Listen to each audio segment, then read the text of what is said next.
ನೆಲಗಟ್ಟಿನಲ್ಲಿ ಒಂದು ದೊಡ್ಡ ಹೊಡೆತ. ಇನ್ನು ಯಡಿಯೂರಪ್ಪನವ್ರದ್ದು, ಯಡಿಯೂರಪ್ಪನವರು ಎದ್ದ ತಕ್ಷಣ ನಮ್ಮ ಯತ್ನಾಳ್ ಅವ್ರನ್ನ ಟೀಕೆ ಮಾಡ್ತಾನೆ ಇರ್ತಾರೆ.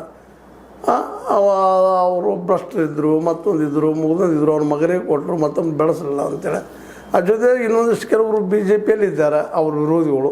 ಅದರಿಂದಾಗಿ ಅದ್ರ ಜೊತೆ ಇನ್ನೊಂದು ಸಿದ್ದರಾಮಯ್ಯನವರು ಈ ಹಿಂದೆ ಬಸವಣ್ಣವ್ರ ಫಾಲೋವರ್ಸ್ ಯಾರಿದ್ದಾರೆ ಲಿಂಗಾಯತರಂತೇಳಿ ಅವರು ಸಪ್ರೇಟ್ ಧರ್ಮ ಮಾಡ್ಬೇಕಂತೇಳಿ ಪ್ರಯತ್ನ ಮಾಡಿ ಆ ದಿಶೆಯಲ್ಲಿ ಅದನ್ನು ರೆಕಮೆಂಡೇಶನ್ ಮಾಡಿ ಕಳಿಸಿದ್ರು. ಹೀಗಾಗಿ ಆ ಜನ ಯಡಿಯೂರಪ್ಪರಿಗೆ ಮತ ಹಾಕ್ತಾರಂತ ಗ್ಯಾರಂಟಿ ಏನಿಲ್ಲ.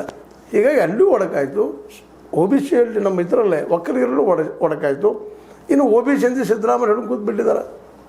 ಸಿದ್ದರಾಮಯ್ಯರು OBC ಹೌದು ನಮ್ಮದು ಅಹಿಂದ್ ಅಂತೇಳಿ ಒಂದು ಕಡೆ ಒಕ್ಕಲಿಗರ ಮಧ್ಯದಲ್ಲೇ ಡಿವೈಡ್ ಆಯಿತು.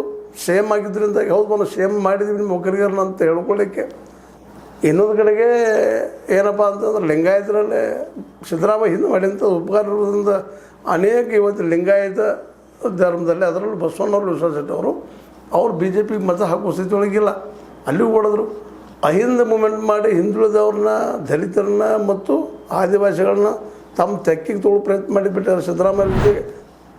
ಅದ್ರ ಜೊತೆಗೆ ಸಿದ್ದರಾಮುಲ್ಲಾ ಅಂತೇಳಿ ಕರೆದಿದ್ರು BJPಗರು. ಅಂದರೆ ಅಷ್ಟರ ಮಟ್ಟಿಗೆ ಮುಸ್ಲಿಮರ ಮತಗಳು ಅವ್ರ ಕಡೆ ಇದ್ದಾವೆ ಅಂದಾಗ ಈ 2022 ಚುನಾವಣೆ BJPಗೆ ನಿಶ್ಚಿತವಾಗಿ ಕಬ್ಬಿನ ಕಡಲೆ ಅಂತ ಹೊಸ ಬೆಳವಣಿಗೆಗಳಿಂದ ಡಿಸ್ಕಷನ್ ಮಾಡ್ತಾಯಿದ್ವಿ. ಅದ್ರ ಮೇಲೆ ಹೇಳಿದ್ದೆ ನಿಮಗೆ JCB ಇದು ಒಂದು ಕಾಟ. ಇವುಗಳಿಂದ ಮತ ಕಡಿಮೆ ಆಗೋ ಸಾಧ್ಯತೆಗಳಿದ್ದಾವೆ. ಹಿಂದುತ್ವದ ಬಗ್ಗೆ ಎಷ್ಟೋ ಮಾತಾಡಿದರು ಸಹಿತ ಇಲ್ಲಿ ಜನ ಒಂದು ಸ್ವಲ್ಪ ಪ್ರಜ್ಞಾವಂತರ ಜೊತೆಗೆ ಇವರೆಲ್ಲ ಒಂದಾಗಿದ್ದಾರಲ್ಲ, ಇದು ಸಹಿತ ಇಫೆಕ್ಟ್ ಆಗೋದ್ರಿಂದಾಗಿ BJP ಹೊಸ ದಾಳವನ್ನು ಏನು ಹಾಕ್ಬೋದು ಅಂತೇಳಿ. ಅದೇ ಕಾರಣಕ್ಕೆ BJPಯಲ್ಲಿ ಯಡಿಯೂರಪ್ಪನವರು ಏನೋ ಆದರೂ ನಮ್ಮ ಮಗನ ಮುಂದಿನ ಏನಪ್ಪ ಅಂದ್ರೆ CM ಅನ್ನುವಂಥ ವಾದ ಮಾಡ್ತಾಯಿದ್ದಾರೆ.